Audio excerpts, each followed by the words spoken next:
अब चलते हैं पादप ऊतक। क्या है पादप ऊतक? पहले ऊतक देखते। ऊतक मैंने टिश्यू। टिश्यू कहते हैं किसको? ऊतक जो है ना, कोशिकाओं का समूह होता है जो समान उत्पत्ति इसका उत्पत्ति भी समान होता है, और समान उत्पत्ति है तो समान कार्य करेगा। उत्पत्ति समान है तो कार्य भी समान करेगा। इसी को संपादित करने वाली कोशिकाओं के समूह होता है। वही समूह को ऐसा कोशिका जो समान उत्पत्ति और समान कार्य करता है, वैसी कोशिका के समूह को ऊतक कहते हैं, टिश्यू कहते हैं। ऊतक का अध्ययन, ऊतकों का अध्ययन औतकी औतकी औतकी औतकी औतकी मध्य की हिस्टोलॉजी कहते हैं। औतकी का यह हिस्टोलॉजी कहते हैं, ऊतकों कहते हैं। यही हिस्टोलॉजी जो है मायर हिस्टोलॉजी का नामकरण दिया था। जो ऊतकों का अध्ययन है हिस्टोलॉजी, इसका नामकरण दिया मायर ने। मायर 1819 में दिया था, 1819 ईस्वी में। और ऊतक जो शब्द है, यही ऊतक शब्द, इस शब्द लगा रहे थे आपको, है ना। जो शब्द लगा रहा है इसका प्रयोग सबसे बिचट ने आया।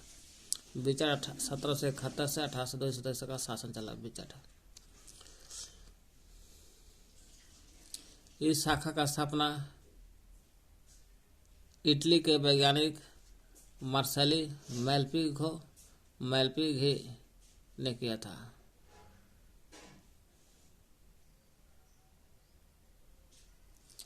माने ऊतक जो है, ऊतक इसके स्थापना, शाखा की स्थापना पूछेगा, इटली के वैज्ञानिक किया था। उसका नाम है मार्सेली मेलपिघी।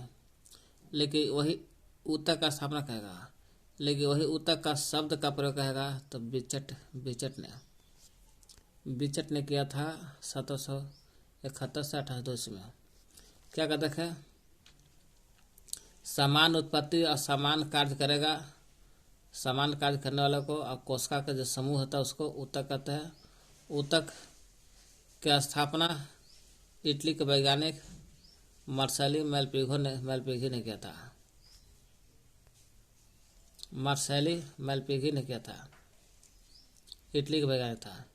यही ऊतक शब्द जो दिया था, ऊतक शब्द का प्रयोग सबसे पहले बिचट ने दिया था। बिचट ऊतक का अध्ययन को हिस्टोलॉजी इंग्लिश में हिस्टोलॉजी, हिंदी में औतकी कहते हैं।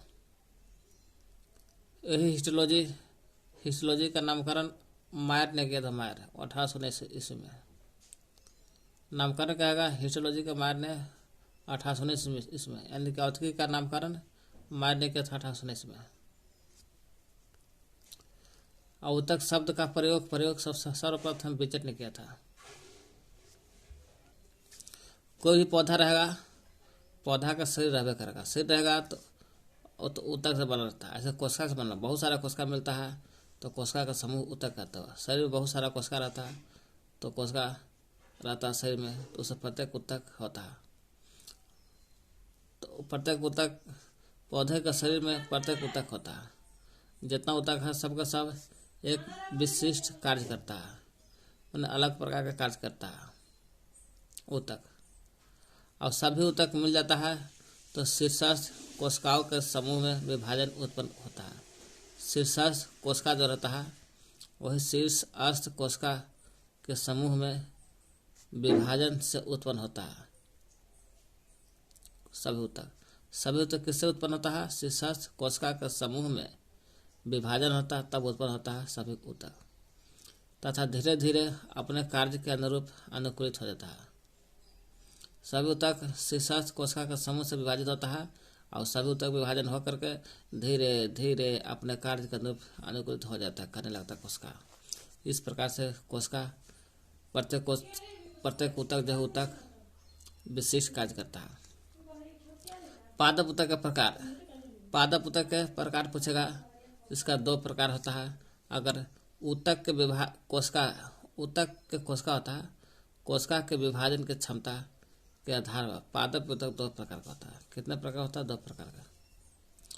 ऊतक के जो कोशिका होता है वो कोशिका का विभाजन होता है, वो विभाजन क्षमता के आधार पर पादप ऊतक दो प्रकार का होता है।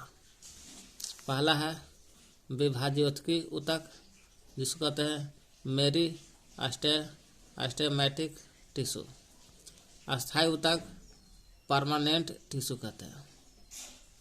तो विभाज्योत्की, अस्थायी ऊतक, यही पादप ऊतक का प्रकार है। विभाज्योतक माने कोशिका विभाजन के क्षमता के आधार पर ऊतक, विभाज्योतकी इसलिए विभाजन है। अस्थायी ऊतक, तो पहले हम लोग विभाज्योतकी ऊतक देखेंगे क्या होता है। ये देखते हैं विभाज्योतकी ऊतक। यह ऊतक ऐसी कोशिका का समूह है, कोशिका का समूह होता है सब, जिनमें बार बार सूत्री विभाजन होता है। सूत्री विभाजन करने की क्षमता होती है। यह ऊतक अवयस्क जीवित कोशिकाओं का बना होता है। इसका जीवित कोशिका बना जरूर है, लेकिन अवयस्क है। इमेच्योर अवयस्क जीवित कोशिका का बना होता है।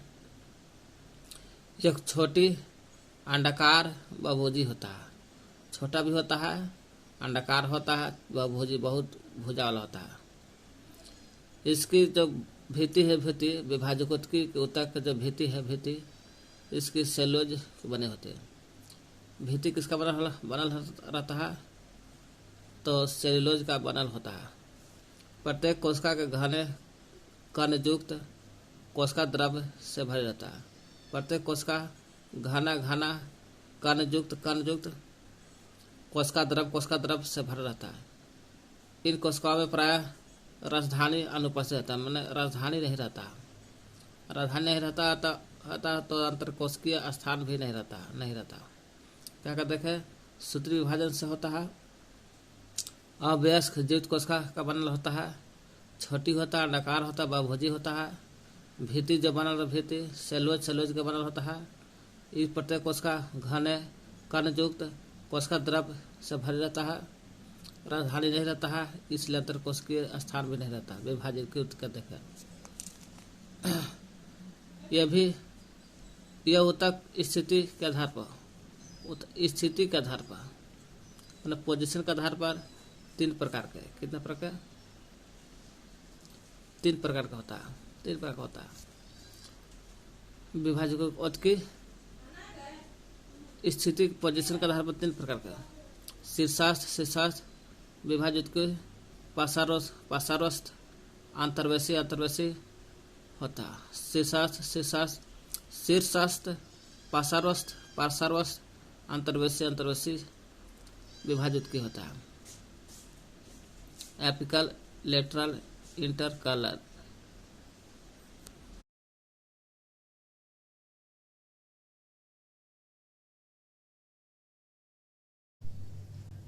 पादप ऊतक के प्रकार देखा जाए तो विभाजन क्षमता के आधार पर दो प्रकार का होता है। दो प्रकार का विभाज्योतकी ऊतक, अस्थायी ऊतक। विभाज्योतकी ऊतक भी बढ़ जाता है आपको स्थिति पोजीशन के आधार पर तीन भाग में बढ़ जाता है। शीर्षस्थ विभाज्योतकी ऊतक, पार्श्व अंतर्वेशी यह तीन भाग में बढ़ जाता है। तो शीर्षस्थ में देखते हैं शीर्षस्थ क्या है।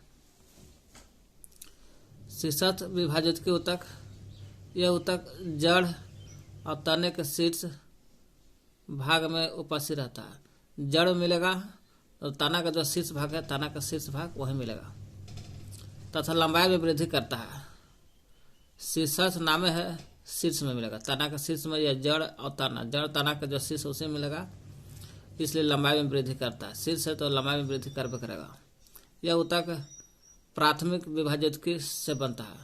प्राथमिक विभाज्योतकी है, उसी से बनता है, इसलिए इसका नाम प्रथम पर रखा गया। विभाज्योतकी ऊतक में भी प्रथम स्थान पर इसी से बनता है। इससे कोशिकाएं विभाजित एवं विभेदित होता है ना। डिफरेंटिएटेड है ना। इसमें कैसे कोशिका का होता है? कोशिका विभाजित होगा या विभेदित होता है, होकर के अस्थायी ऊतक बन जाता है।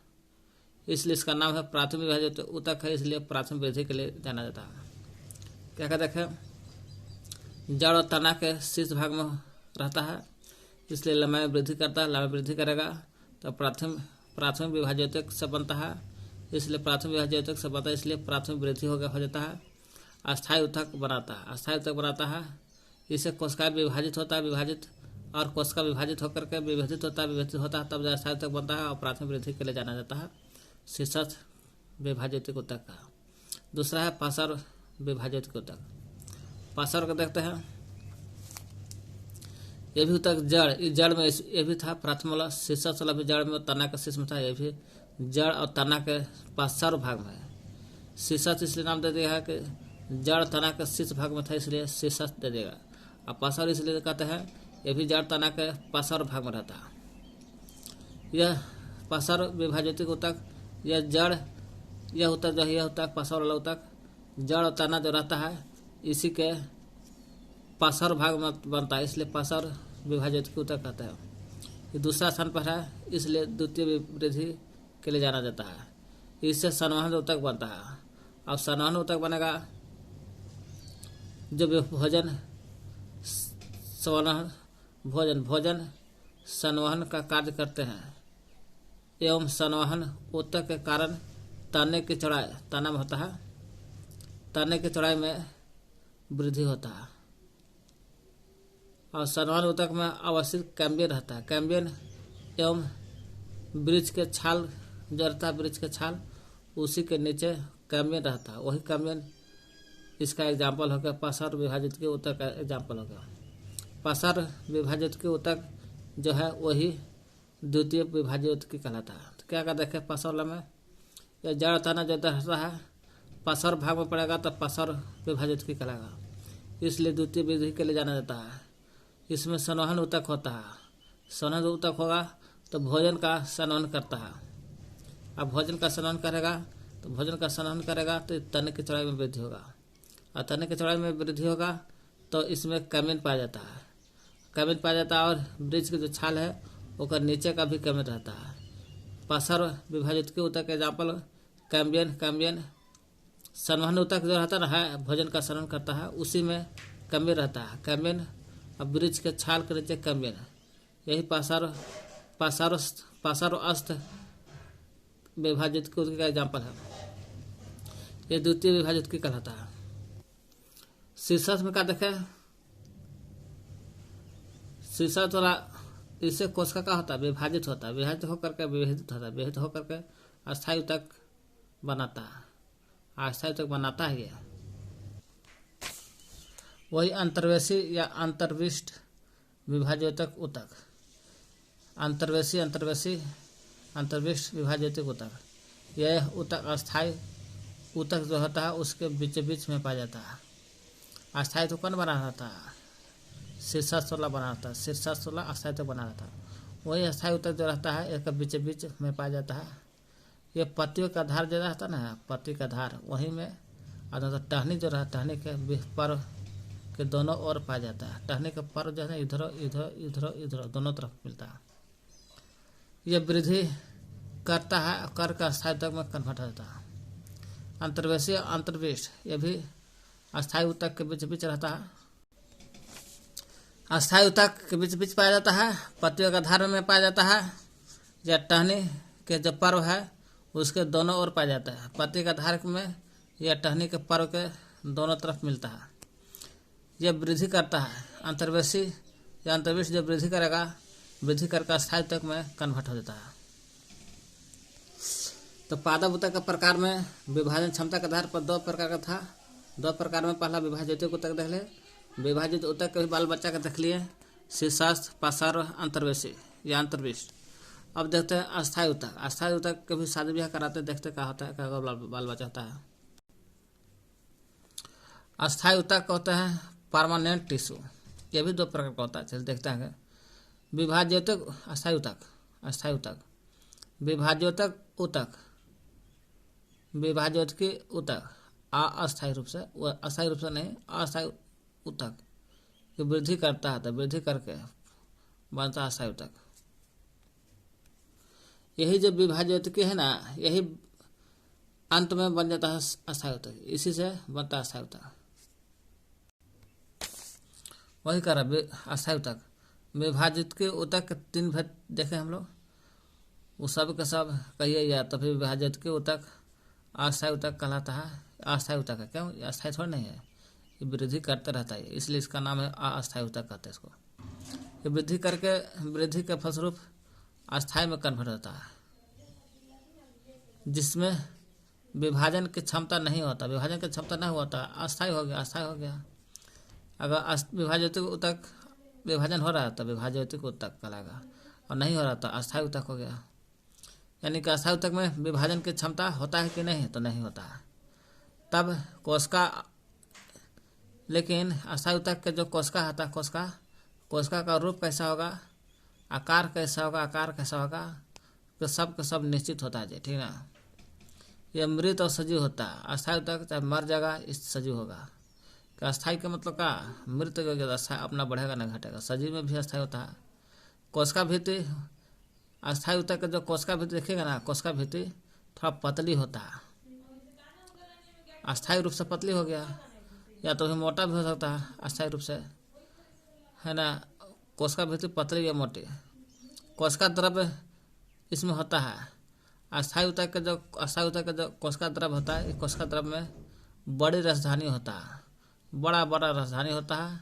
और क्या कहते हैं, अस्थायी ऊतक। जब विभाजित ऊतक अस्थायी रूप से अस्थायी है, वृद्धि करते करते अब वृद्धि नहीं होता है तो अस्थायी में कन्वर्ट होता है, इसलिए विभाजन की क्षमता नहीं होता है अस्थायी ऊतक में। और रूप, अस्थायी ऊतक का जो कोशिका होता है, कोशिका एक ऊतक है तो कोशिका से बनल है, उसका रूप आकार निश्चित होता है। यह मृत और सजीव दोनों में होता है। इसकी कोशिका भित्ति पतला होता है और यह मोटा होगा। कोशिका द्रव होता है, अस्थायी ऊतक में कोशिका द्रव होता है, इसलिए कोशिका द्रव होता है, इसमें बड़ी राजधानी होता है, लेकिन बड़ा होता है। उत्पत्ति के आधार पर अस्थायी ऊतक दो प्रकार होता है। देखिए, अस्थायी ऊतक दो प्रकार होता है, उत्पत्ति के आधार पर कहा जाता है। उत्पत्ति के आधार पर प्राथमिक उत्पत्ति के आधार पर प्राथमिक अस्थायी ऊतक और द्वितीय अस्थायी ऊतक। प्राथमिक जो है, इसमें शीर्षस्थ और अंतर्वेशी विभाज्योतक से बनता है। यही अंतर्वेशी से और शीर्षस्थ मिलेगा, शीर्षस्थ जो मिलेगा, शीर्षस्थ इसी से ई फर्स्ट और लास्ट, शीर्षस्थ अंतर्वेशी दोनों मिलेगा तो प्राथमिक अस्थायी ऊतक होगा। और जब पार्श्व मिलेगा तो द्वितीय विभाज्योतक। वही कर रहा हूँ। उत्पत्ति के आधार पर अस्थायी ऊतक, उत्पत्ति के आधार पर अस्थायी ऊतक दो प्रकार का होता है, और प्राथमिक और द्वितीयक अस्थायी ऊतक। प्राथमिक अस्थायी ऊतक कहेगा तो शीर्षस्थ और अंतर्वेशी विभाज्योतक मिलता है तो बनता है, विभाज्योतक से बनता है। और द्वितीयक जो है, ये पसर विभाज्योतक से या कैम्बियन जो है, कैम्बियन कोशिका से बनता है।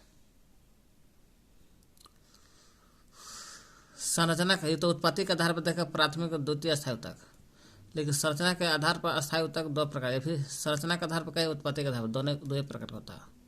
संरचना के आधार पर सरल ऊतक सिंपल टिश्यू और जटिल ऊतक कॉम्प्लेक्स टिश्यू।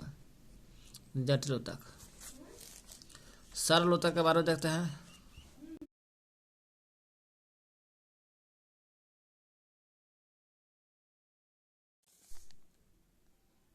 सरल अस्थायी ऊतक संरचना के आधार पर दो प्रकार का होता है, सरल जटिल। पहले सरल देखते हैं। सरल अस्थायी ऊतक, यह ऊतक समरूप कोशिकाओं का बना होता है। किसका बना होता है? समरूप कोशिका रहता है, उसी का बना होता है। यह भी जो है मृदु ऊतक, पेरेंकाइमा कहते हैं मृदु ऊतक। स्थूल ऊतक कोले कायपा, दृढ़ ऊतक आस्क्लेरे कायमा में बढ़ जाता है। पूछेगा सरल ऊतक क्या है? सरल अस्थायी ऊतक, यह समरूप कोशिका का बना होता है। हाँ, कितने प्रकार का होता है सरल अस्थायी ऊतक जो समरूप कोशिका का बना होता है? 3 प्रकार के। मृदु, जिसको पेरेकाइमा, स्थूलकण कोलेन कायमा, दृढ़ ऊतक अस्केले स्क्लेरन कायमा, ये सरल ऊतक के मैंने भाग हो गया। मृदु ऊतक जो पैरेकाइमा कहते हैं, इसको बारे में पहले पढ़ते हैं। यह अत्यंत सरल प्रकार का अस्थायी ऊतक है, अस्थायी में भी सरल है। इस ऊतक की कोशिकाएं जीवित होता है, गोलाकार होगा, या गोलाकार है तो अंडाकार होगा, बहुभुजी या अनियमित आकार के, बहुभुजी में बहुत आकार के, इसलिए अनियमित आकार का होता है। इस ऊतक की कोशिका में सघन कोशिका द्रव होता है, लेकिन सघन होता है। सघन कोशिका द्रव अब एगो केंद्रक पाया जाता है। ये कोशिका भित्ति पतली होता है। मृदु ऊतक कोशिका भित्ति जो कोशिका भित्ति होता है पतला होता है, लेकिन सेलुलोज की बनी होती कोशिका भित्ति। इस प्रकार की कोशिकाओं के बीच अंतर कोशिकीय स्थान होता है। मृदु ऊतक के जो कोशिका होता है, दो कोशिका के बीच में अंतर कोशिकीय स्थान होता है। कोशिका के मध्य में एक बड़ी राजधानी होता है। कोशिका के बीच में तो अंतर कोशिकीय स्थान होगा करता है, अंतर कोशिकीय स्थान होता है। वही कोशिका के बीच में देखेगा तो बड़ी राजधानी होता है। और नए तना और जड़ एवं पत्ती के एपिडर्मिस और कॉर्टेक्स में पाया जाता है। कहाँ मिलता है यह? नया तना निकलता है वहाँ मिलेगा मृदु ऊतक, पैरेकाइमा। जड़ जो होता है जड़ और पत्ती के जो एपिडर्मिस होता है, एपिडर्मिस में कॉर्टेक्स जो रहता है, कॉर्टेक्स में पाया जाता है मृदु ऊतक। कुछ मृदु ऊतक में क्लोरोफिल पाया जाता है, कुछ में, सब में नहीं। और क्लोरोफिल पाया जाता है इसलिए प्रकाश संश्लेषण भी करता है कुछ मृदु ऊतक। इन ऊतकों को हरित लवक या क्लोरेकाइमा कहते हैं। कुछ मृदु ऊतक जो रहता है पैरेकाइमा में क्लोरोफिल पाता है, इसलिए प्रकाश संश्लेषण कहता है। इसलिए क्लोरोफिल है तो हरित ऊतक भी कहते हैं। हरित ऊतक है तो क्लोरेकाइमा भी क्लोरेकाइमा भी कहते हैं कुछ के। जलीय पौधा रहता है, उसको तैरने के लिए गुहिकाएं रहता है, कैविटीज में गुहिकाएं होता है। मृदु ऊतक में जो पौधा जलीय रहता है ना, उसमें गुहिका होता है ताकि तैर सके। वही कहा, जलीय पौधा में तैरने के लिए गुहिकाएं कैविटीज होती है, जो मृदु ऊतक के बीच पाई जाती है। ये जो गुहिकाएं होता है, यही मृदु ऊतक के बीच में मिलता है गुहिकाएं, ताकि तैर सके। इस प्रकार के मृदु ऊतक को वायु ऊतक या एरेकाइमा कहते हैं। जो जलीय पौधा में तैरने के लिए गुहिका होता है, वो गुहिकाएं मृदु ऊतक के बीच में होता है। इस प्रकार के मृदु ऊतक को वायु ऊतक या एरेकाइमा कहते हैं। एरेकाइमा क्या कहते हैं? मृदु ऊतक यह जीवित गोलाकार होता है, अस्थायी ऊतक होता है। अस्थायी में भी किसका है? सरल के। जीवित में गोलाकार होता है, अंडाकार होता है, बहुभुजी या अनियमितकार होता है। यह कोशिका में सघन मृदु ऊतक का जो कोशिका होता है, इस कोशिका में सघन कोशिका द्रव होता है और एक केंद्रक पाया जाता है। मृदु ऊतक का कोशिका भित्ति होता है, इसका पतली होता है। कोशिका भित्ति पतला होता है, लेकिन सेलुलोज का बना होता है। लेकिन कोशिका भित्ति भले पतला सेलुलोज का बना होता है, वही कोशिका के बीच में अंतर कोशिकीय स्थान भी होता है। अंतर कोशिकीय स्थान होता है। कोशिका के मध्य में एक बड़ी राजधानी होता है। अंतर कोशिकीय स्थान है तो बीच में कहाँ जाएगा? बड़ी बड़ी राजधानी होता है। और नए तना और जड़ एवं पत्तियों के एपिडर्मिस कॉर्टेक्स में पाया जाता है मृदु ऊतक। कुछ मृदु ऊतक, सब नहीं है, कुछ मृदु ऊतक जो क्लोरोफिल होता है, प्रकाश संश्लेषण होता है, उस प्रकार के मृदु ऊतक को हम लोग हरित लवक क्लोरेकाइमा कहा गया। ऐसे तो पैरेकाइमा होता है। जो मृदु ऊतक क्लोरोफिल पाया जाता है तो उसको हम लोग हरित ऊतक या क्लोरेकाइमा कहेंगे। जो मृदु ऊतक अगर जलीय पौधे में तैरने के लिए गुहिका होता है, उस प्रकार के मृदु ऊतक को वायु ऊतक या एरेकामा एरेकामा कहता है। जो क्लोरोफिल पाया जाता है उसे हरित ऊतक या क्लोरेकामा, वही क्लोरेकामा आशुल्कोण ऊतक को क्लोरेकामा कहता है। ऐसे मृदु ऊतक परेकामा है जो जलीय अवस्था जो प्रकाश संश्लेषण करता है उसे ऊतक को हरित ऊतक या आशुल्कोण या क्लोरेकामा कहते हैं।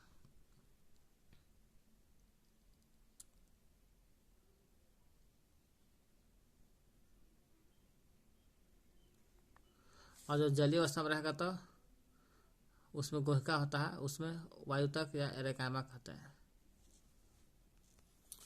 यही मृदु ऊतक के कार्य देखते हैं, कार्य फंक्शन।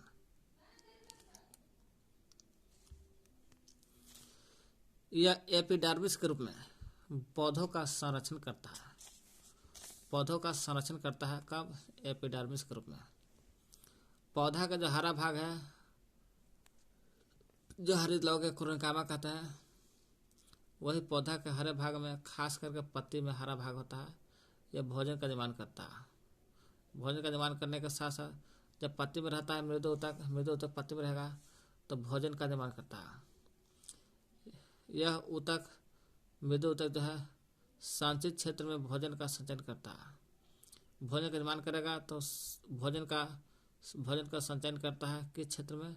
तो संचित क्षेत्र में भोजन का संचयन करता है। संचित क्षेत्र में संचयन, भोजन का संचयन अब करता है तो उत्सर्जन के रूप में उत्सर्जित पदार्थ जैसे गोंद निकलता है, रेजिन टेनिन आदि का भी संचयन करता है। भोजन का संचयन तो करवे करता है संचित क्षेत्र में, उसके अलावा उत्सर्जित पदार्थ का भी संचय करता है। उत्सर्जित पदार्थ कौन कौन हो गया? गोंद रेजिन टेनिन का भी संचयन करता है। यह ऊतक भोजन का पसर चालन में सहायक होता है। भोजन का जब पसर होता है, पसर चालन में भी काम आता है। भोजन का निर्माण तो करवे करता है, भोजन का संचयन तो करवे करता है संचित क्षेत्र में, वही भोजन का पसर चालन में सहायक है। इनमें पाए जाने वाले अंतरकोशिकीय स्थान होता ना जी, देखिए अंतरकोशिकीय स्थान होता कहाँ लगे? ताकि गैसों का विनिमय हो सके।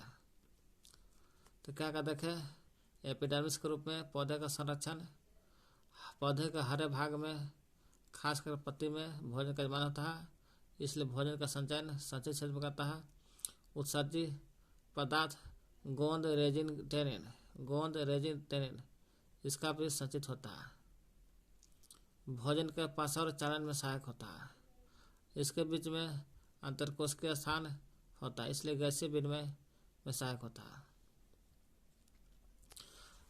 तो मृदु ऊतक देख लिए पेरेकामा आशुल्कोण कहते हैं।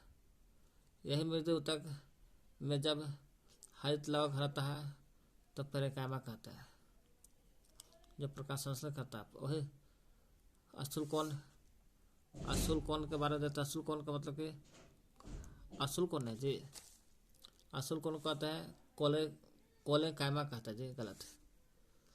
देखिए मृदु ऊतक जो है ना, इसमें मृदु ऊतक में क्लोरोफिल रहेगा तब प्रकाश संश्लेषण करेगा तो हरित ऊतक या क्लोरेकामा कहता है। यानी कि क्लोरेकामा कहा जाए, कोलेकामा ही है।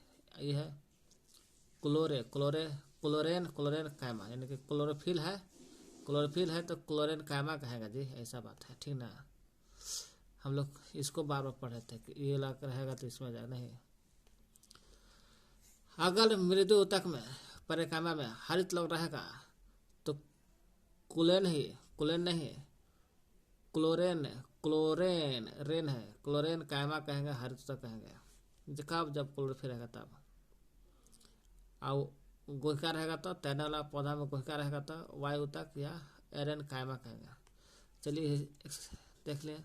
अब चलते हम लोग आशुल्कोण बी में, तब चलेंगे ड्रेस को। आशुल्कोण ऊतक क्या है? आशुल्कोण को कहते हैं कोलेन है जी, कोलेन कायमा। यह केंद्रक युक्त माने केंद्रक होता है, इसमें लंबी या अंडाकार होता है, या लंबी होता है। आशुल्कोण जो है कोलेन कायमा लंबा होगा, अंडाकार होगा या बहुभुजी होगा। हालांकि बहुभुजी तो भी था। मृदु ऊतक भी अंडाकार बहुभुजी अनियमित आकार का था, लेकिन उसमें केंद्रक नहीं देखा था। इसमें केंद्रक युक्त है, लंबा है, अंडाकार है, बहुभुजी भी है। ये भी जीवित कोशिका में है। जीवित कोशिका में भी तो है। मृदु ऊतक भी जीवित में आता है। जीवित है, राजधानी युक्त होता है। कैसा होता है? राजधानी युक्त, राजधानी इसमें रहता है।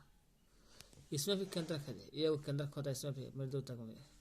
और सघन कोशिका द्रव होता है।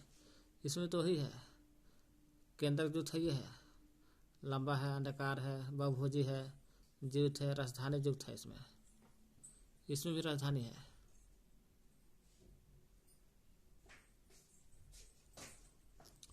इनमें हरित होता है, हरित लवक होता है। इसमें भी हरित लवक, क्लोरोफिल है तो हरित लवक ना, हरित लवक है, हरित लवक होता है। अब भित्ति में किनारे पर देखिएगा सेलुलोज होने से स्थूलन होता है। असल कोण का जो भित्ति होता है, भित्ति के किनारे पर सेलुलोज होता है, सेलुलोज।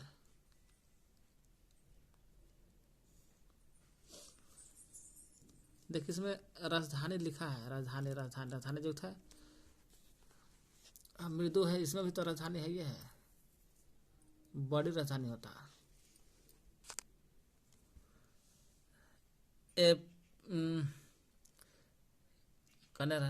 राजधानी इसमें था और मृदु युक्त है, इसमें भी राजधानी से बड़ी राजधानी होता है। इसमें भी पत्ती के एपिडर्मिस और कॉर्टेक्स में पाया जाता है मृदु ऊतक। ये भी है इसे आंसुल कोण ऊतक जो है, ये भी यही ऊतक पौधे के नए भाग में पाया जाता है ना। इनका अंतरकोशिकीय स्थान बहुत कम होता है। यह ऊतक पौधे के नए भाग में पाया जाता है। नया पौधा का जो नया भाग निकलता है उसी में निकलता है। और खास करके नए भाग में कौन? तना के एपिडर्मिस के नीचे मिलता है। वो पत्ती के ये मिल रहा था पत्ती के एपिडर्मिस में और कॉर्टेक्स में। ये मिल रहा है तना जो है, तना के एपिडर्मिस के नीचे मिल रहा है। और पर्णवृंत पुष्पवृंत, पर्णवृंत को बोलते लीफ पेटोल, पर्णवृंत पुष्पवृंत पेडिकल, यानी पुष्पवृंत, पुष्पावली वृंत पेडियंकल, मैंने पुष्पावली वृंत में मिलता है, लेकिन जड़ में नहीं मिलता। ये जड़ में नहीं पाया जाता। तो क्या कहते हैं? असल कोण केंद्रयुक्त है, लंबी होता है, अंडाकार होता है, बहुभुजी जीवित होता है। बहुभुजी मैंने अनियमित कार होता है बहुत। राजधानी होता है, बड़ा या छोटा लेके होता है। मृदु ऊतक में तो बड़ा था राजधानी। न यह हरित लवक होता है, इसमें भी, उसमें भी था। भित्ति में किनारे पर सेलुलोज होता है, उसमें भी सेलुलोज होता है। इसमें भी कोशिका भित्ति पतली और सेलुलोज के बना होता है। इसमें भी भित्ति में किनारा पर होता है सेलुलोज होने से स्थूलन होता है। इनमें अंतरकोशिकीय स्थान बहुत कम होता है। उसमें अंतरकोशिकीय स्थान था, अंतरकोशिकीय स्थान उसमें भी है, इसमें भी अंतरकोशिकीय स्थान है जी। इसमें भी अंतरकोशिकीय स्थान बहुत कम होता है, कम होता है, उसमें होता है। यह ऊतक पौधे के नए भाग में मिलता है। नए भाग में खासकर तना के एपिडर्मिस के नीचे मिलेगा, पर्णवृंत में, पुष्पवृंत में, पुष्पावली वृंत में, या जड़ में नहीं मिलता है। अब चलते हैं आंसुल कोण ऊतक कोलेन कायमा के एग्जाम्पल, कार्य क्या है, फंक्शन। इसमें पौधे को यांत्रिक सहायता मिल रहा था। पौधे की यांत्रिक सहायता, मतलब पौधा जो खड़ा होता है इसी आंसुल कोण के कारण होता है, पेड़ खड़ा, यांत्रिक सहायता मिलता है। इनमें हरित लवक पाया जाता है। हरित लवक तो खास करके तो प्रकाश संश्लेषण भी होगा और भोजन का निर्माण भी होगा। इसमें वही था, मृदु ऊतक में भी हरित लवक था, क्लोरोफिल था, इसलिए हरित ऊतक कोलेन कायमा कहते हैं। और खास करके इसमें भी प्रकाश संश्लेषण होता है। ये है इसमें अंतरकोशिकीय स्थान गैसे होता है तो गैस का विनिमय होता है। इसमें भी अंतरकोशिकीय स्थान तो गैस का विनिमय होगा। यांत्रिक सहारा देता है, हरित लवक पाया जाता है, इसलिए भोजन का निर्माण करता है। कौन? आंसुल कोण ऊतक में। फिर से देखते हैं, केंद्रयुक्त, लंबी, अंडाकार, बहुभुजी, जीवित, राजधानी युक्त, हरित लवक होता है। कोशिका भित्ति के किनारे पर सेलुलोज होता है। अंतरकोशिकीय स्थान बहुत कम होता है। पौधे के नए भाग में पाया जाता है, खास करके तना के एपिडर्मिस के नीचे। पर्णवृंत, पुष्पवृंत, पुष्पावली वृंत जड़ों में नहीं मिलता। यह यांत्रिक सहायता देता है, हरित लवक में पाया जाता है, इसलिए हरित लवक मिलता है, इसलिए भोजन का निर्माण भी करता है। हम लोग सरल ऊतक के 3 समरूप कोशिका होता है, मृदु ऊतक, अशुल कोण देख लिया। अब देखते हैं दृढ़ ऊतक, दृढ़ यानी कि स्क्लेरेन कायमा। अगला है दृढ़ ऊतक स्क्लेरेन कायमा।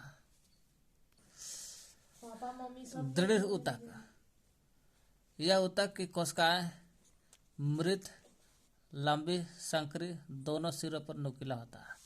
दोनों सिरों पर देखिए, इधर नुकीला है, इधर भी नुकीला है, और लंबा होता है, लंबा भी है, संकरी है, संकरी पतला भी है, दोनों सिरों पर नुकीला भी है। इनमें हालांकि पीछे भी पढ़े हम लोग, है ना, पीछे हम लोग क्या देखे, मृदु ऊतक और अशुल कोण दोनों जीवित कोशिका में होता है। हालांकि अभी अंडाकार होता है, बहुभुजी होता है, मृदकार होता है, ये गोलाकार होता है, लंबा नहीं होता, ये गोलाकार होता है, ये भी वही है। अशुल कोण भी होता है, इस अंडाकार भी होता है, लंबी भी है, दोनों होता है, लेकिन जीवित कोशिका में होता है। इसमें जिसमें होता है लंबी होता है, अंडाकार गोलाकार नहीं होता, लंबी होता है, केवल संकरी होता है, लेकिन दोनों सिरों पर नुकीला, दोनों सिरों पर नुकीला लंबा होता है। इनमें जीव द्रव नहीं होता, जीव द्रव नहीं होता। हालांकि मृदु ऊतक पढ़ेगा, एक में जीव द्रव होता है, सघन कोशाद्रव होता है, कोशाद्रव एक केंद्रक भी होता है, कोशाद्रव एक केंद्रक होता है। इसमें दिया है कोशाद्रव होता है कि नहीं होता है, फिक्स एक में तो कोशाद्रव है। दृढ़ ऊतक जो है स्क्लेरेन कायमा, लंबा होता है, संकरी होता है, दोनों सिरों पर नुकीला, लंबा होता है, संकरी होता है, दोनों सिरों पर नुकीला होता है। इनमें जीव द्रव नहीं होता है। इनकी भित्ति लिग्निन का होता है। दृढ़ ऊतक का जो भित्ति होता है, भित्ति लिग्निन का बनता है, लिग्निन का।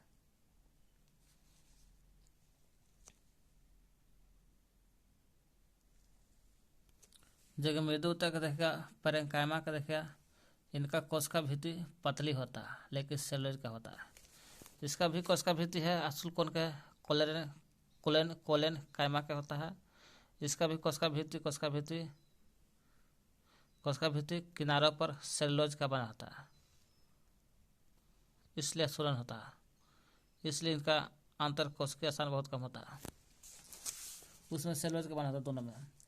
इसमें कह रहा है, इसमें इनकी भित्ति लिग्निन का बना है, लिग्निन है, और लिग्निन रहता है, इसके जमाव के कारण मोटी होता है ना, हो जाती है। ये भित्तियाँ इतनी मोटी होती है, लिग्निन का बनल होता है, इसलिए मोटा होता है, इतना मोटा होता है कि कोशिका के भीतर कोई स्थान आंतरिक स्थान नहीं होता, जबकि दोनों में पिछला आंतरिक स्थान होता है।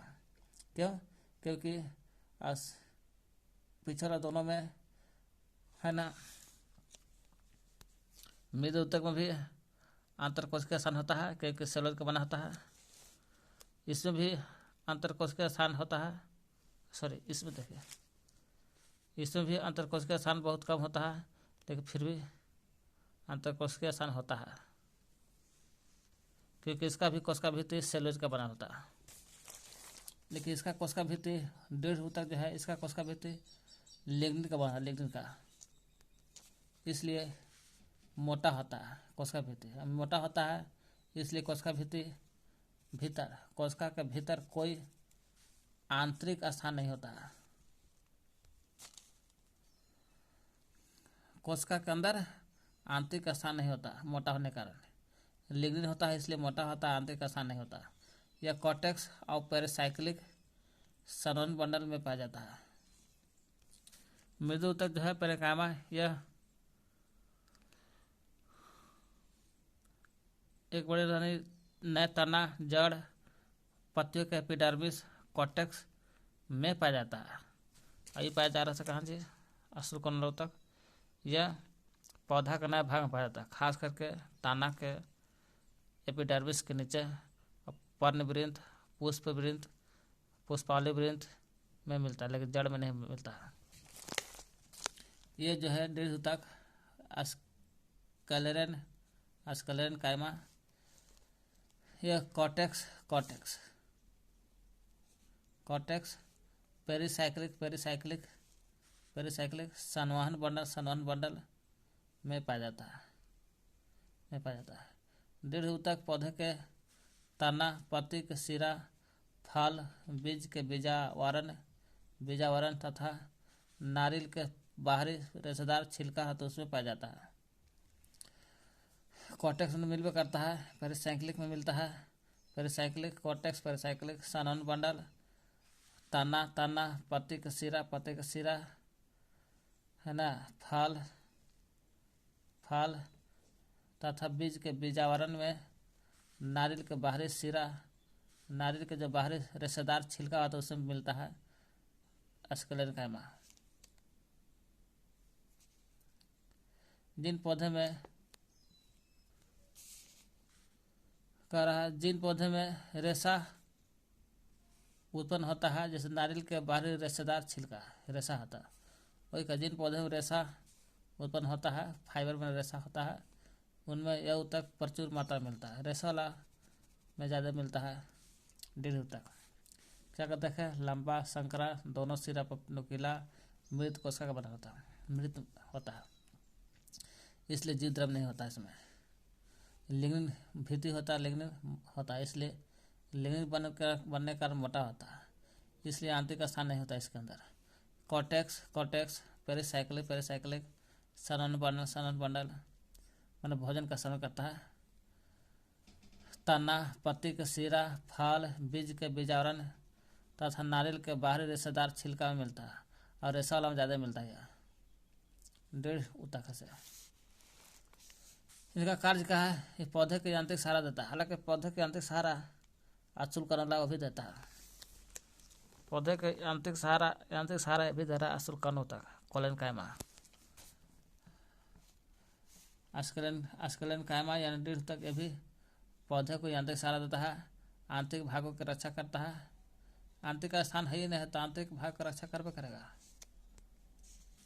आंतरिक भाग का रक्षा करता है, पौधे का बाह्य परत में रहता है, इसलिए रक्षात्मक ऊतक के रूप में काम करता है। कोई पौधा रहता है पौधा का बाह्य परत में रहता है ना, पौधा का बाह्य परत में रहता है दृढ़, इसलिए पौधे को रक्षात्मक ऊतक के रूप में काम करता है। यह पौधे को सामर्थ्य माने मजबूती, दृढ़ता माने मजबूती, लचीलापन, फ्लेक्सिबिलिटी माने लचीलापन करता है, जल्दी टूटता नहीं है। सामर्थ्य दृढ़ता लचीलापन करता है।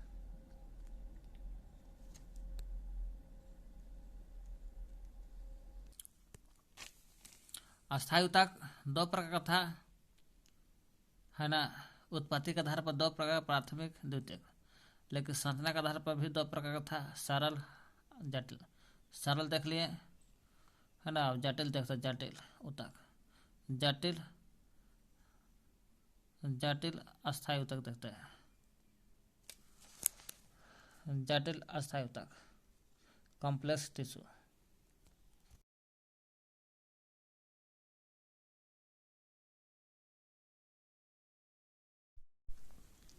जटिल अस्थायी ऊतक कॉम्प्लेक्स टिश्यू। तो जटिल है तो दो या दो से अधिक प्रकार के कोशिका रहेगा। दो से अधिक कोशिका नहीं है, दो या दो से अधिक प्रकार की कोशिका रहता है। प्रकार की कोशिका से बना ऊतक को जटिल अस्थायी ऊतक कहते हैं। जटिल अस्थायी ऊतक कहते हैं माने कॉम्प्लेक्स परमानेंट टिश्यू कहते हैं इसको। हो गया अस्थायी ऊतक का दूसरा बेटा है जटिल अस्थायी ऊतक, कॉम्प्लेक्स परमानेंट टिश्यू, जिसमें दो या दो से अधिक प्रकार के कोशिका से बनता है।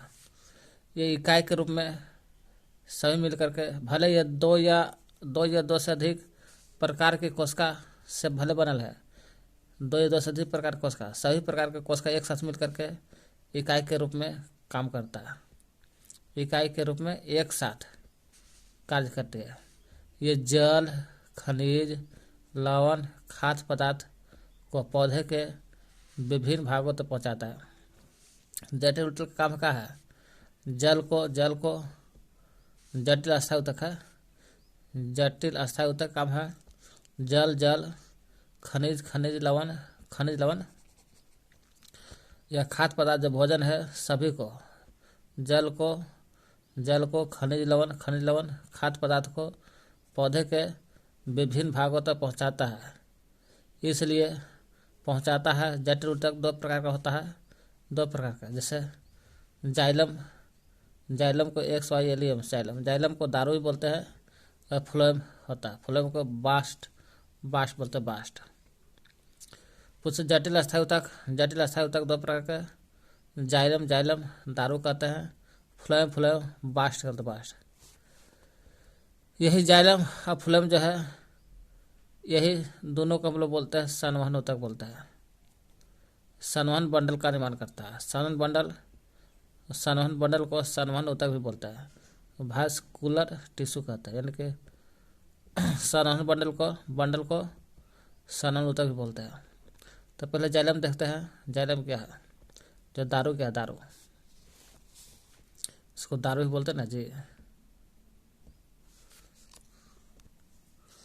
तो पहले हम लोग जाइलम देखते दारू। यह ऊतक पौधे के है ना, देख पौधा नहीं, जड़ जो देख रहे हैं, पौधा के जड़ तना पत्ती में पाया जाता है। जाइलम का है जड़ में भी मिलता है, पत्ता भी, और तना जो है तना में मिलता है। जड़ तना पत्ती में पाया जाता है, इसलिए इसे चालन ऊतक कहते हैं। जाइलम का बोलते हैं चालन ऊतक, क्यों? जड़ से जाएगा तना में, तना से पत्ते था, इसलिए चालन ऊतक कंडक्टिंग टिश्यू कहते हैं। यह 4 विभिन्न प्रकार के तत्व से बना होता है। 4 प्रकार के अलग अलग तत्व से बना रहता है जाइलम। वाहिनिकाय तत्व जो कहते हैं ट्रैकियार्ड्स वाहिनिकाएं, और न काट देगा तो वाहिकाएं वेसल्स वाहिकाएं। जाइलम तंतु, जाइलम है लेकिन तंतु से बना, जाइलम तंतु। तो जाइलम फाइबर बोलते हैं या एलिमेंट। जाइलम तंतु है तो जाइलम मृदु ऊतक भी है, जो पैरेंकियामा बोलते हैं। तो जाइलम जड़ तना पत्ती मिलता है, जड़ तना पत्ती में, इसलिए चालन ऊतक कहते हैं। 4 विभिन्न प्रकार के तत्व से बना होता है। वाहिनिकाएं ट्रैकियार्ड्स बोलते हैं, वाहिकाएं वेसल्स बोलते हैं। जाइलम तंतु और मृदु ऊतक पैरेंकियामा से मिलकर बना होता है जाइलम। तो पहले हम वाहिनिकाएं देखते हैं। वाहिनिकाएं क्या है? यह लंबी होता है लेकिन जीव द्रव नहीं होता है, क्योंकि मृत से बना है। जाइलम जो है जड़ तना पत्ती मिलता है, उसी का बेटा है वाहिनिकाएं। इनकी कोशिका लंबा होता है, जीव द्रव नहीं होता है, यानी कि जीव द्रव विहीन होता है। ये दोनों सिरों पर नुकीले होता है। वाहिनिकाएं जो दोनों सिरों पर नुकीला होता है लेकिन मृत होता है, क्यों? क्योंकि जीव द्रव नहीं है तो मृतन होगा। इनकी कोशिका भित्ति मोटी होता है, स्थूलित होता है। वाहिनिकाएं के कोशिका भित्ति थोड़ा मोटा होता है, स्थूलित होता है। वाहिनिकाएं संवहनीय पौधों के प्राथमिक एवं द्वितीय जाइलम दोनों में पाई जाती है। संवहनीय पौधा का जो प्राथमिक है उसमें भी, और द्वितीय जो जाइलम है उसमें भी मिलता है वाहिनिकाएं। ये पौधे को यांत्रिक सहारा देता है। जल को तने के द्वारा जड़ से उठाता है, तने से होते हुए पत्ते तक पहुँचाता है। जल को तने के द्वारा जड़ से पत्ते तक पहुँचाता है। जल लेता है जमीन से, जड़ से होते हुए तना में पत्ते तक पहुँच जाता है वाहिनिकाएं के द्वारा जल। जल को पहुंचाता है इसको। यांत्रिक सहारा देने की बात रही तो अशुल ऊतक भी है, जो सरल ऊतक एग्जाम्पल है, और यांत्रिक दृढ़ ऊतक भी है जैसे स्क्लेरोकाइमा है, यह भी यांत्रिक सहारा देता पेड़ पौधा के, जो सरल ऊतक एग्जाम्पल है।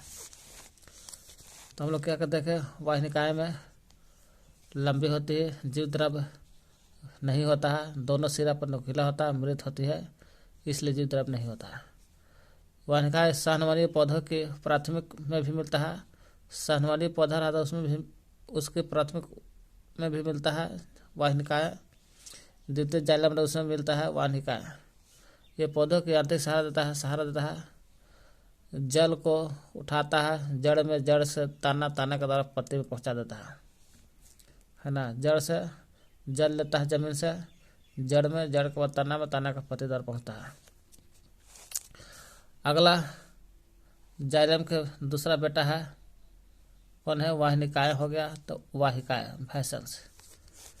अब जाइलम वाहिकाएँ यानी कि कोशिका मृत, इसका भी मृत।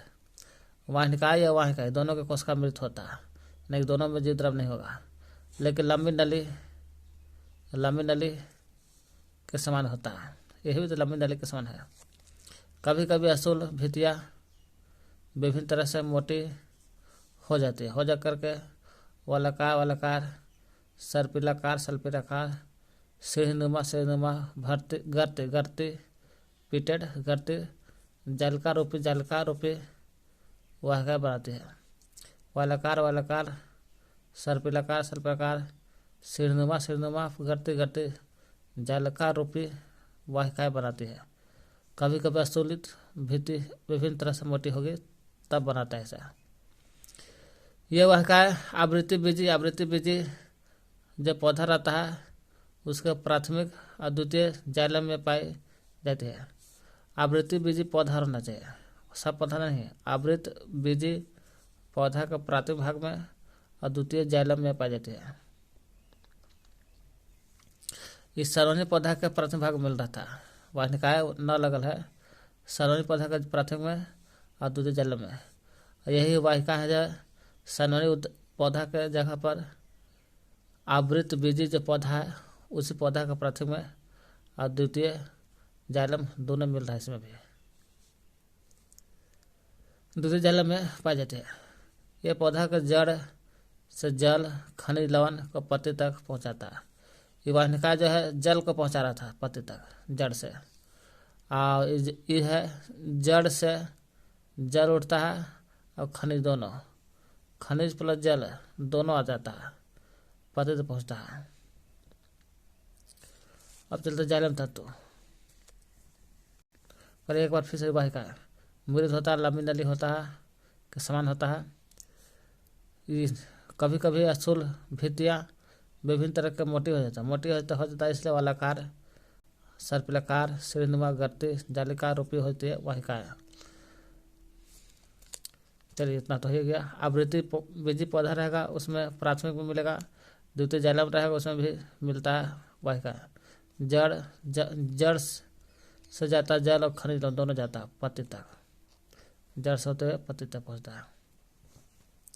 जाइलम तत्व ये लंबे ये भी होता है, लेकिन शंकुरूपी होता है, शंकु जैसा दिख रहा है, शंकुरूपी होता है। स्थूलित भित्ति वाले मृत होते भी मृत है साला। यह प्राय काष्ठीय द्विबीजपत्री पौधा में पाया जाता है।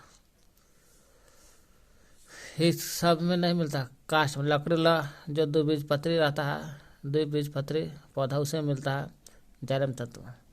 यह यांत्रिक सहारा देता है पेड़ पौधा को, हालांकि यांत्रिक सहारा ये भी दे रहा है, वाहिनिका है यह भी यांत्रिक सहारा देता है, यह भी यांत्रिक सहारा दे रहा है। जाइलम तत्व जो है यह भी पेड़ पौधा को यांत्रिक सहारा दे रहा है। क्या कहते हैं जाइलम तत्व, लंबे शंकुरूपी स्थूलित भित्ति वाले मृत कोशिका के रूप में होता है। यह प्राय काष्ठीय द्विबीजपत्री पौधा में मिलता है, यांत्रिक सहारा देता है जाइलम तत्व।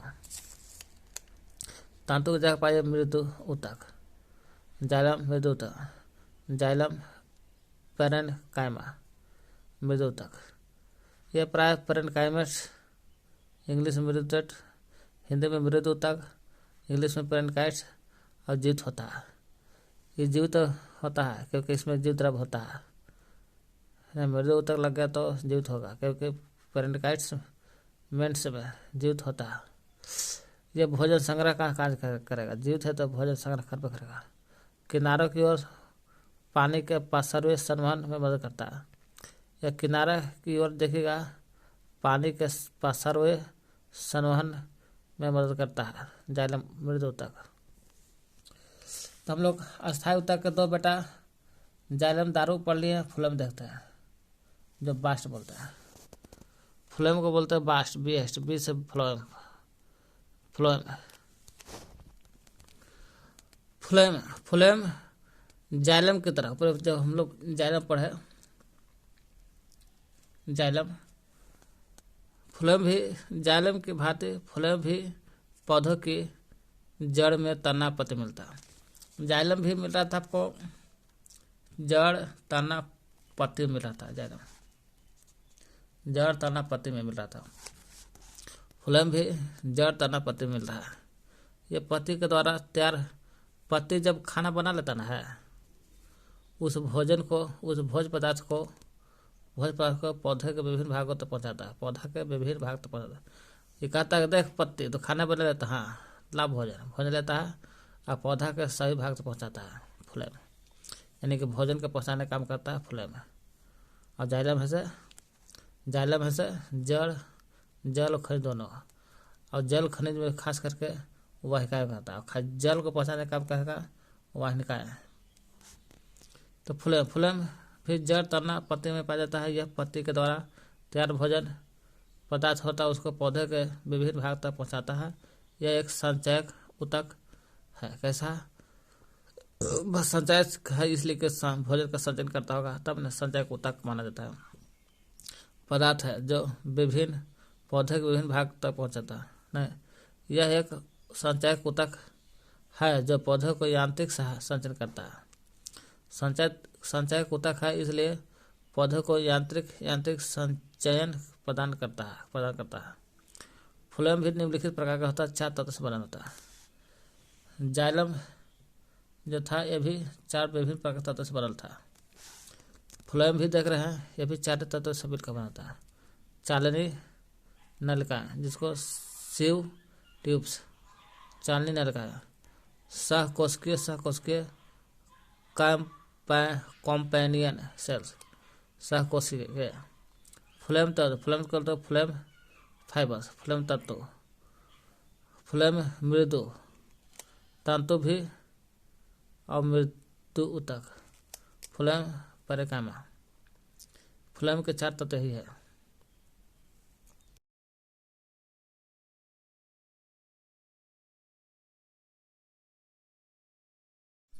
ये है चालनी नलिका, सीवे ट्यूब्स, चालनी नलिका।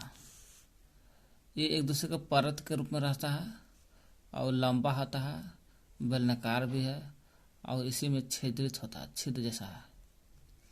लंबी बेलनाकार तथा छिद्रयुक्त भित्ति वाला कोशिका होता है। ये एक दूसरे पर परत सदृश सजी रहती है। परत व परत सदृश रहता है, परत व परत रहता है।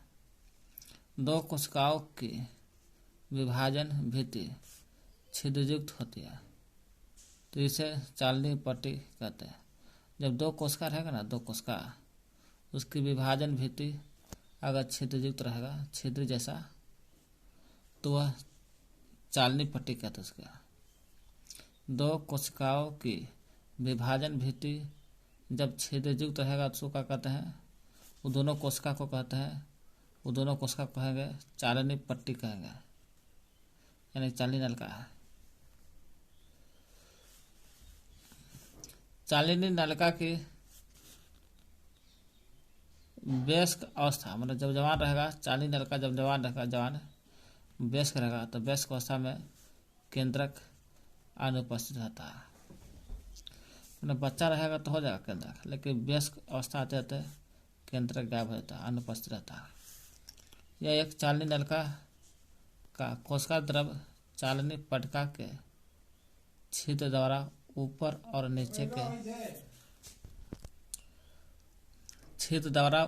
और नीचे के चालनी नलिका से संबंध होता रहता है। चालनी नलिका जो है सवहनीय पौधा के जो फ्लोएम है उसी फ्लोएम में पाया जाता है। इस नलिका द्वारा तैयार भोजन जो पेड़ पौधा पत्ती के द्वारा जब भोजन बन जाता है वो तैयार भोजन को पत्ती से संचयन अंग, पत्ती से कहाँ जाएगा भोजन, पत्ती ही भोजन बनाएगा, वही तैयार भोजन पत्ती बनाता है। यही पत्ती से संचय अंग तक जाता है और संचय अंग से फिर चल जाता है, फिर आपको पौधे के वृद्धि क्षेत्र में जाता है। तो क्या कहते हैं चालनी नलिका एक दूसरे के परत पर होता है और बेल लंबा होता है, बेलनाकार भी है, छिद्रयुक्त है वाली भित्ति है। जब दो कोशिका की विभाजन भित्ति अगर छिद्रयुक्त होती है उसे चालनी पट्टी कहते हैं। जब यही चालनी नलिका वयस्क रहता है तो वयस्क में केंद्र अनुपस्थित रहता है, केंद्र नहीं रहता। एक चालनी नलिका का कोशिका द्रव चालनी पटका के छिद्र द्वारा ऊपर और नीचे, चालनी पटका के छिद्र द्वारा ऊपर नीचे की वह चालनी नलिका से संबंध रहता है। चालनी पटका का जो छिद्र है ऊपर नीचे दोनों इसका से चालनी और नलिका से संबंध रखता है। चालनी नलिका है यही सवहनीय पौधा के फ्लोएम में पाया जाता है। जब तैयार भोजन होता है तब पत्ती से जाता है संचय अंग तक और संचय अंग से सीधे आ जाइए पौधे के वृद्धि क्षेत्र में जाता है तैयार भोजन। ऐसा होता है घटना चालनी नलिका से। सहकोशिकाएं कॉम्पोनियन सेल्स ये चालनी नलिकाओं के पार्श्व भाग में स्थित रहती है। चालनी नलिका जो है चालनी नलिका के पार्श्व भाग में रहता है कौन, सहकोशिकाएं। वही क्या है ये चालनी नलिकाएं के पार्श्व भाग में स्थित रहता है। प्रत्येक सहकोशिका लंबा होता है, जीवित होता है। यह भी लंबा बेलनाकार होता है लेकिन इसमें जीवित मर न दिया है।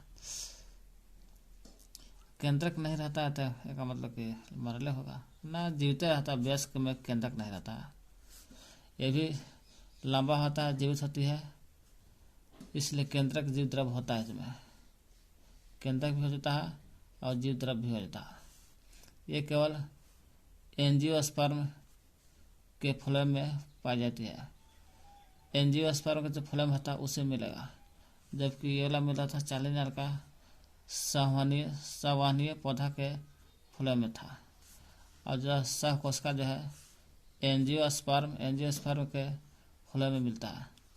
यह चालनी नलिकाओं के भोज्य पदार्थ के संवहन में होता है। चालनी नलिका जो है यही चालनी नलिका के भोज्य पदार्थ होता है।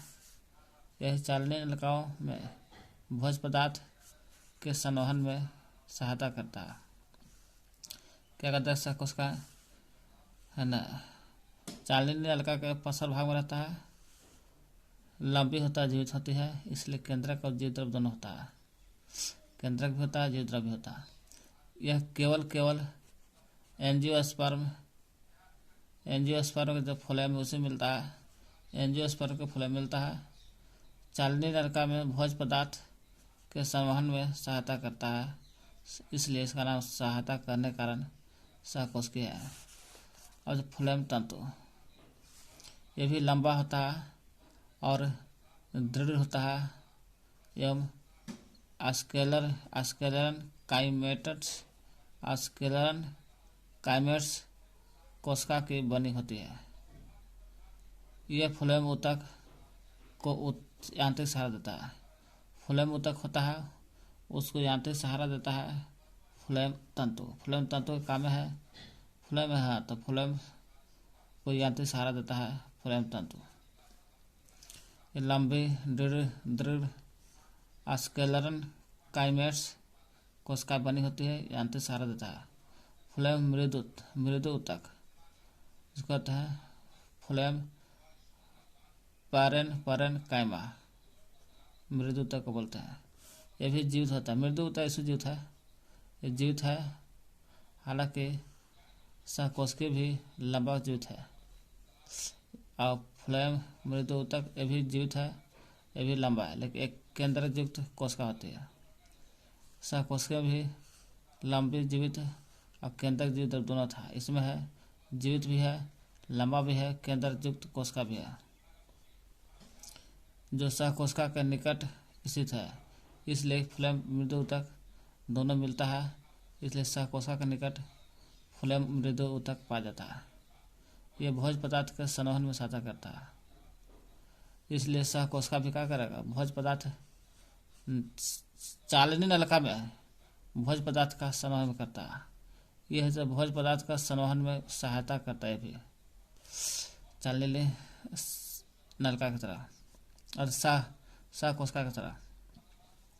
क्या देखें, फ्लोएम मृदु ऊतक जीवित, लंबा, केंद्रयुक्त होता है, सहकोशिका के निकट होता है, भोज्य पदार्थ के संवहन में सहायक है।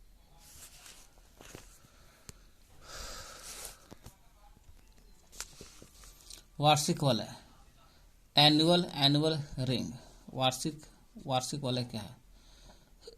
देखिए, किसी स्थान पर वर्ष के माने साल भर के विभिन्न ऋतु होता है। अलग अलग ऋतु में जलवायु क्रमिक परिवर्तन होता है। तो साल भर में जाहिर सी बात है अलग अलग ऋतु होता है, अलग अलग ऋतु होता है, जलवायु के क्रमिक परिवर्तन होता है। इसके कारण कैम्बियन की सक्रियता परिवर्तन होती रहती है। कैम्बियन की जो सक्रियता है, हमेशा कैम्बियन की सक्रियता चेंज होते रहता है। जैसे देखिए कैसे, बसंत ऋतु रहेगा, स्प्रिंग सीजन को बोलते हैं बसंत ऋतु। बसंत ऋतु रहेगा तो उसमें रस का संवहन अधिक जरूरत होती है। बसंत ऋतु में रस का संवहन अधिक होता है, जबकि शरद ऋतु रहेगा ठंडा के दिन में, तो पौधे की सक्रियता कम रहती है ना। तो ठंडा से कोई भी पौधा सक्रिय रूप से कम वृद्धि होता है। कोई आदमी की सक्रियता कम रहता ना है ठंडा में, तो पौधों की भी सक्रियता कम रहता है। इसी कारण बसंत ऋतु में मोटी वाहिका होती। क्यों? बसंत ऋतु में रस का संवहन अधिक होता है, तो थोड़ा सा मोटी वाहिका होती है। शरद ऋतु में पौधे की सक्रियता कम रहती है, इसलिए शरद ऋतु में पतली वाहिका मतलब पतली डाढ़ पतली वाहिका बनती है, नली बनती है, पतला पतला नली बनती है। इसके कारण इसके परिणामस्वरूप स्पष्ट वार्षिक वलय बनता है ना। शरद ऋतु में पौधे की सक्रियता कम, तो शरद ऋतु में पौधे की सक्रियता कम तो पतली वाहिका। बसंत ऋतु में रस की संवहन अधिक होता है, तो मोटी वाहिका। इसके कारण क्या होता है, इसके परिणाम स्वरूप स्पष्ट वार्षिक वलय बन जाता है। ये वार्षिक वलय एक वर्ष की वृद्धि को प्रदर्शित करता है। एक वर्ष ना हो गया, बसंत से लेकर के ठंडा से बसंत 1 साल हो गया, 1 वर्ष की वृद्धि को प्रदर्शित करता है वार्षिक वलय। वार्षिक वलय किसको? 1 वर्ष की वृद्धि को प्रदर्शित करता है। इसके द्वारा वृक्ष में उपस्थित वार्षिक वलय की गणना करके वृक्ष की जो अवस्था की सही जानकारी भी प्राप्त कर सकते हैं। वार्षिक वलय का अध्ययन डेंड्रोक्रोनोलॉजी कहते हैं। डेंड्रोक्रोनोलॉजी कहते हैं। तो वार्षिक वलय क्या है किसी स्थान पर वर्ष के विभिन्न ऋतु होता है, अलग अलग ऋतु होता है, इसलिए जलवायु के क्रमिक परिवर्तन होता है। जलवायु के परिवर्तन के कारण कैम्बियम की सक्रियता परिवर्तन होती रहती है। जब कैम्बियम की सक्रियता परिवर्तन होते रहता है, इसलिए बसंत ऋतु में रस का शोषण अधिक, इसलिए मोटी वाहिका। शरद ऋतु में पौधे की सक्रियता कम, इसलिए पतली वाहिका है। इसके परिणामस्वरूप क्या होता है, स्पष्ट वार्षिक वलय बनता है। यही वार्षिक वलय जो है एक वर्ष की वृद्धि को बताता है कि एक वर्ष में कितना वृद्धि हुआ है। यही वार्षिक वलय की गणना करके वर्ष की अवस्था की सही जानकारी प्राप्त कर सकते हैं। वार्षिक वलय के अध्ययन को डेंड्रोक्रोनोलॉजी कहते हैं, है ना। वार्षिक वलय के अध्ययन को डेंड्रोक्रोनोलॉजी कहते हैं। अब चलते कार्क।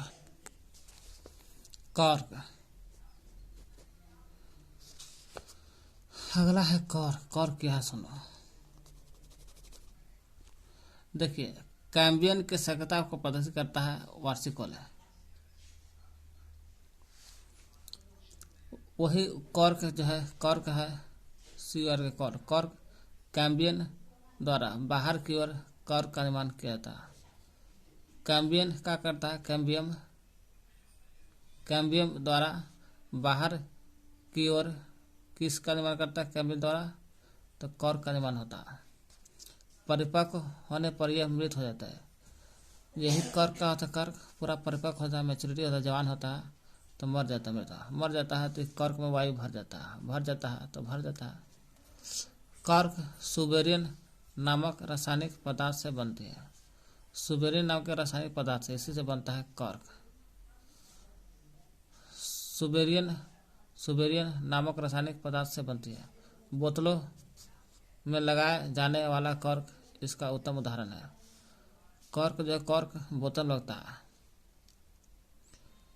पूछेगा कॉर्क का एग्जाम्पल, तो बोतल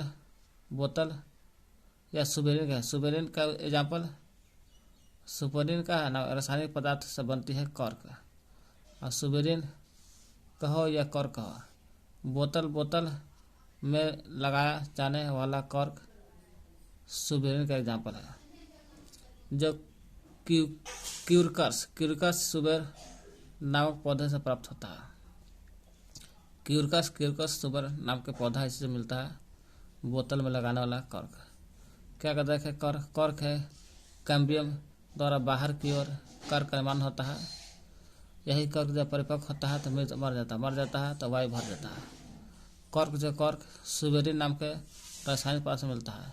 जैसे सुबेरिन में, जैसे बोतल में लगाया जाने वाला कॉर्क ना, सुबेरिन नाम के रासायनिक पदार्थ से मिलता है। और तो यही जो क्यूरकस सुबर है पौधा, इसी से मिलता है। बोतल में लगाया जाने वाला पौधा कॉर्क मिलता है, क्यूरकस सुबर नाम के पौधा से मिलता है कॉर्क। अब चलते द्वितीयक पौधा। द्वितीयक वृद्धि, सेकेंडरी ग्रोथ। द्वितीयक वृद्धि कॉर्क कैम्बियम द्वारा क्या होता है, बाहर की ओर कॉर्क का निर्माण होता है। चलता अगला है द्वितीयक वृद्धि, सेकेंडरी ग्रोथ।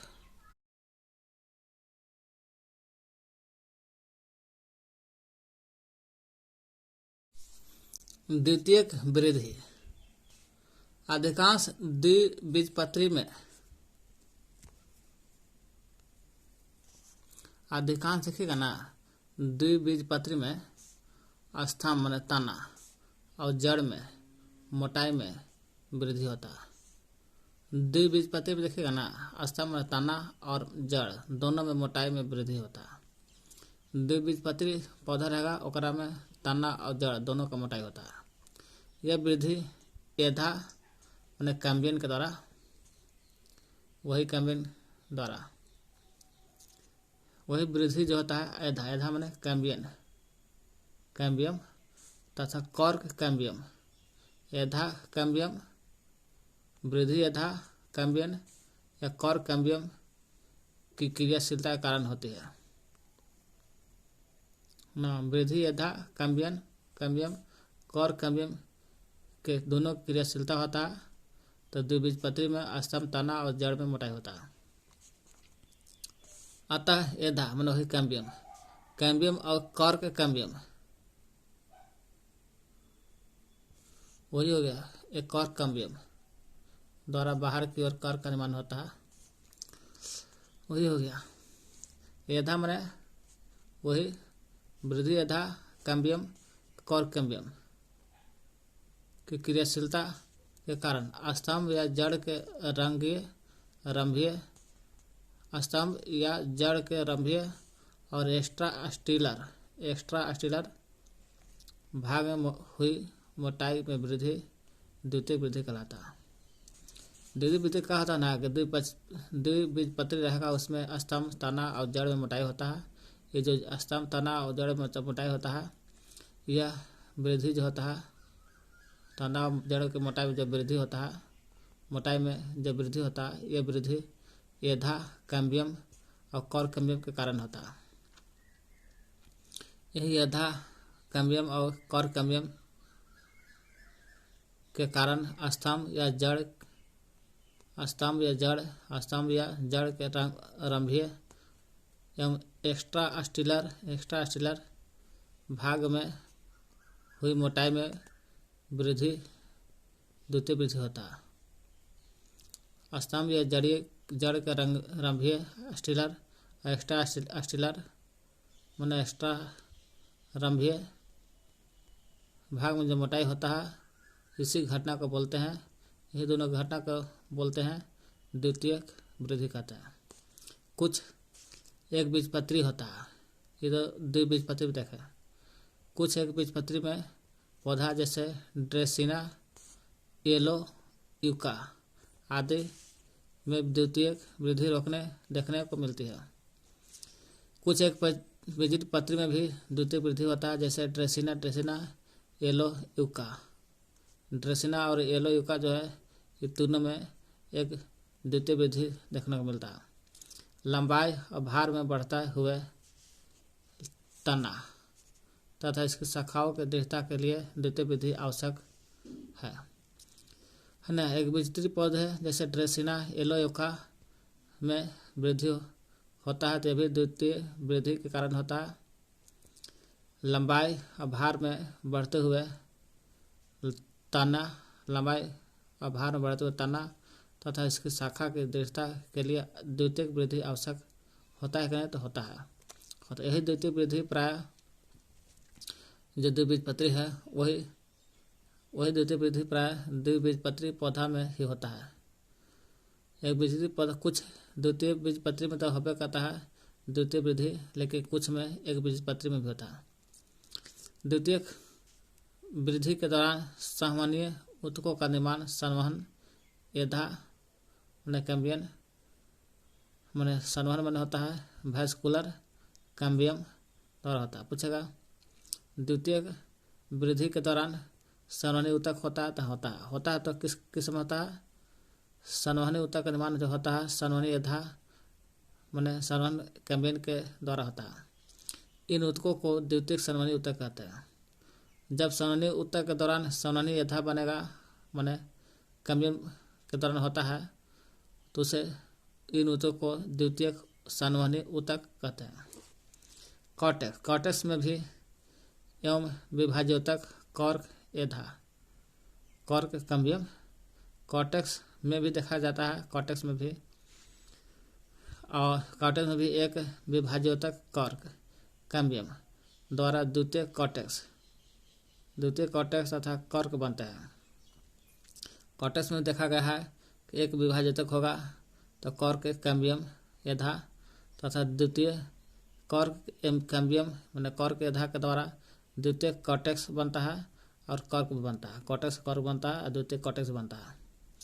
ये आंतरिक ऊतकों के घेरे में वृद्धि होने के कारण फट जाता है। अतः यह कहा जा सकता है कि रंभी मैंने स्टेलर, आरंभी एक्स्ट्रा स्टीलर क्षेत्र में क्रमशः संवहनी एधा, संवहनी कैम्बियम और कॉर्क एधा की सक्रियता से निर्मित ऊतक के कारण ताने के घेरे में वृद्धि तना के घेरे में वृद्धि होती है, यही द्वितीय वृद्धि है।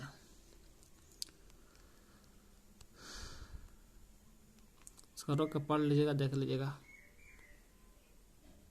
चलिए एक बार देख लेते हैं। अधिकांश द्विबीजपत्री में स्तंभ, तना और जड़ में मोटाई होता है, मोटाई में वृद्धि होता है। इसी को किसके कारण होता है? द्विबीजपत्री में तना जड़ की मोटाई में वृद्धि एधा मैंने कैम्बियम अर्थात कौर कैम्बियम के कारण होता है। यही एधा कैम्बियम कौर कैम्बियम जो होता है, इसके कारण स्तंभ, जड़ के रंभीय और एक्स्ट्रा स्टिलर भाग में मोटाई भी होता है। ये दोनों तब करता है, ये दोनों भी होता है। रंभीय और एक्स्ट्रा स्टिलर में भी मोटाई होता है, एक्स्ट्रा रंभीय में भी मोटाई होता है। कुछ एकबीजपत्री पौधा में भी द्वितीयक वृद्धि होता है, जैसे ड्रेसिना, येलो यूका। इसमें लंबाई भार में बढ़ते हुए तना तथा शाखा के दृढ़ता होता है, शाखा के दृढ़ता में वृद्धि होता है। सब एकबीजपत्री पौधा है जो द्वितीयक वृद्धि कहलाता है। इसमें भी द्वितीयक वृद्धि प्राय द्विबीजपत्री में तो होबे करता है, और वही द्वितीयक वृद्धि के दौरान संवहनीय ऊतक का निर्माण होता है। संवहनीय ऊतक का निर्माण संवहन एधा के द्वारा होता है। इन ऊतक को द्वितीयक संवहनी ऊतक भी कहते हैं। कॉर्टेक्स में भी देखा गया है, इसमें भी एक विभाज्योतक कॉर्क एधा कैम्बियम के द्वारा द्वितीय कॉर्टेक्स तथा कॉर्क बनता है। ये आंतरिक ऊतक के घेरे में वृद्धि होने के कारण फट जाता है। यह कहा जा सकता है कि रंभी और रंभी दोनों स्टिलर रंभी मैंने स्टिलर और रंभी मैंने एक्स्ट्रा स्टिलर ऐसे क्षेत्र में क्रमशः संवहनी एधा कैम्बियम और कॉर्क कैम्बियम है ना, दोनों का सक्रियता के कारण तने के घेरे में वृद्धि होने लगता है। इसी को द्वितीयक वृद्धि कहते हैं।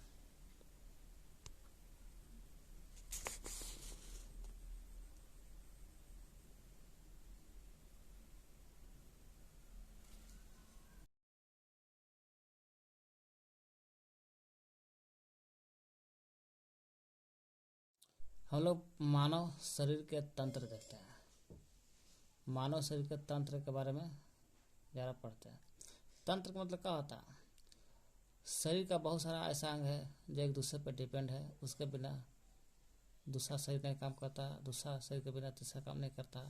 सभी शरीर एक तरह से सहयोग करता है। उसी को वैसा शरीर का अंग जो एक दूसरे को समूह में रह करके सहयोग करता है, उसे तंत्र कहता है। और का चलिए देखते हैं उसको।